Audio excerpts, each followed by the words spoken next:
Hi guys, welcome to V2 Hub channel.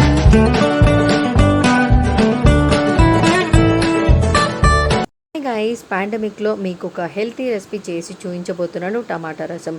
ఈ టమాటా రసం నుంచి ఫస్ట్ నుంచి లాస్ట్ వరకు స్కిప్ చేయకుండా కంప్లీట్గా చూస్తే పర్ఫెక్ట్ టమాటా రసం ఇంట్లోనే ఈజీగా చేసేయచ్చండి. అలానే ఇది హెల్తీ కూడా. ఇంకో కుకింగ్ ప్రాసెస్లోకి వెళ్ళిపోదాం. టమాటాలు ఒక 5 తీసుకొని పండిపోయినవి చిన్న ముక్కలుగా కట్ చేసుకోవాలి. చిన్న ముక్కలుగా కట్ చేసుకున్న టమాటాలని ఒక బౌల్లో తీసుకొని దాంట్లోనే ఒక 1 గ్లాస్ వాటర్ కూడా వేసి వీడియో క్లిప్లో చూపిస్తున్నట్టుగా ఇలా మెత్తగా కలుపుకోవాలి. మెత్తగా కలుపుకుంటే మనకు చూస్తున్నారు కదా గుజ్జు మాత్రం వచ్చేస్తుంది. అందులోనే మనం ఇప్పుడు 750 ml వాటర్ కూడా వేసేసుకొని 2 పచ్చిమిర్చి కూడా వేసుకోవాలి. అలానే చిటికెడు పసుపు,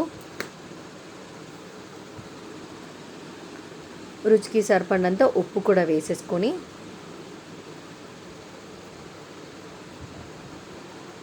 వీడియో క్లిప్లో చూపిస్తున్నట్టుగా ఇలా మొత్తం మెత్తగా కలుపుకొని అలానే ఇందులో వచ్చిన మనకి టమాటా పైన స్కిన్ ఉంటుంది చూడండి, అది మాత్రం ఒక సపరేట్ బౌల్లోకి సైడ్ పెట్టుకోవాలి. ఎందుకంటే టమాటా రసంలో ఈ స్కిన్ మనకి వస్తే తినడానికి ఇష్టం ఉండదు, అలానే టేస్ట్ కూడా బాగోదన్నమాట.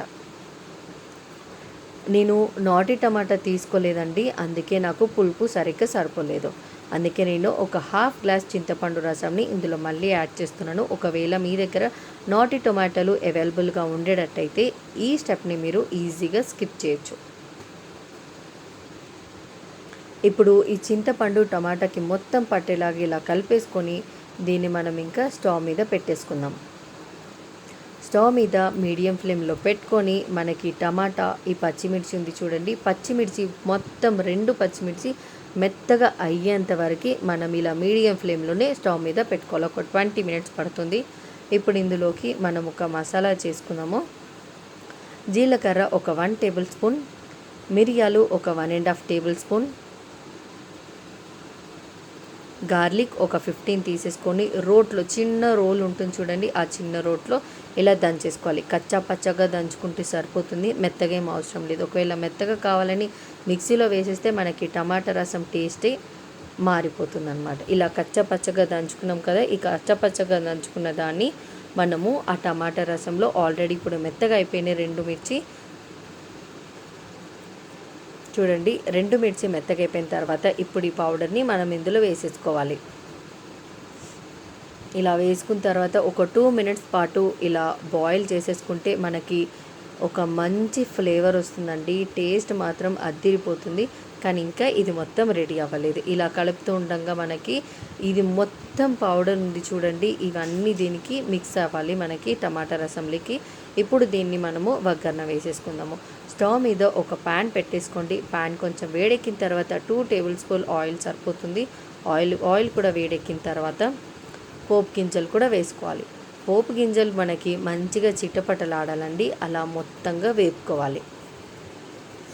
మనకి పోపు గింజలు మంచిగా చిట్టపటలాడుతున్న సమయంలో ఒక రెబ్బ కరివేపాకు వేసుకోవాలి.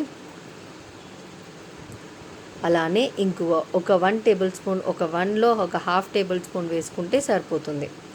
ఇప్పుడు ఇంకా స్టవ్ని ఆఫ్ చేసేసుకొని మనం ఈ పోపుని ఇంకా టమాటా రసంలోకి ట్రాన్స్ఫర్ చేసేసుకుందాం.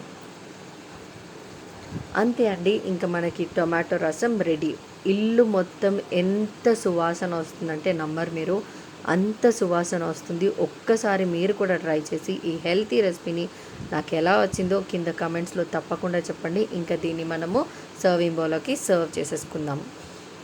మనకి టమాటా రసము వేడి అన్నంలో నెయ్యి వేసుకొని తింటే ఎంత బాగుంటుందంటే ఇది పిల్లల వరకు కూడా పెట్టచ్చండి. పిల్లలకి పెడితే చాలా హెల్తీ, ఎందుకంటే మిరియాలు గార్లిక్ కూడా వేసాం కాబట్టి చాలా healthy. Thank you for subscribing V2 Hub channel.